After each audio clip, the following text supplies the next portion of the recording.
কি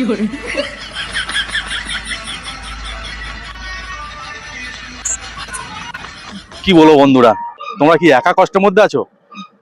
আমাদের পরিবারের লোকও খুব কষ্টের মধ্যে আছে। টেনে একটা লাথি মার, তুই মেরে দিমাগ মে আয়নি। তোমরা কি একা কষ্টের মধ্যে আছো?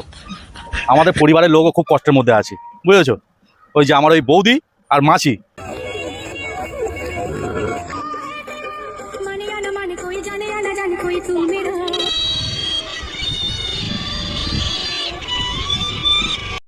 একজনের তো ঘাটে ওঠার সময় হয়ে গেছে,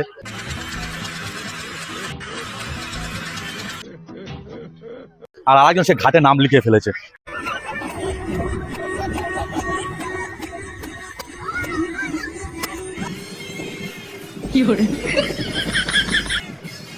এই কেউ জেনে বলো তো কি ব্যাপার?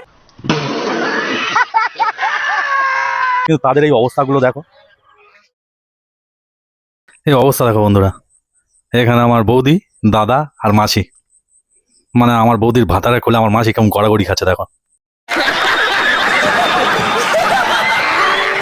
আমার বৌদি কালকে কি বলছে দেখো, যে তোমরা ডাল ভাত খাও।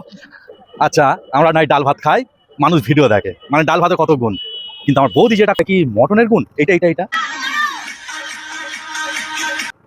নাকি এটা চিকেনের, নাকি এটা বিরিয়ানি ফিরিয়ানির গুণ? টেনে একটা লাথি মার, তুই মেরে দিমাগ মে আয়নি। এটা কিসের গুণ? আমরা নাই ডাল ভাত খাই, তোমার এটা কিসের গুণ? সত্যি কথা কি জানো বন্ধুরা, আমার এই বৌদি আর আমার মাসি এখানে সেখানে গান মারিয়ে বেড়ায়, মানে সরি গান নাচিয়ে বেড়ায়।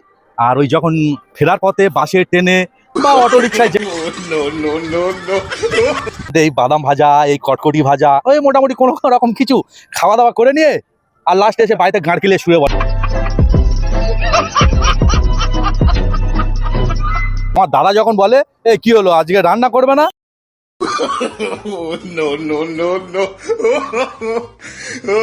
বলে বললাম তো তুই তোর খাওয়া তুই তো নিজে বেড়ে খা, নিজে করে খা, বুঝেছো? এই আমার দাদার সংসার, এই আমার দাদা।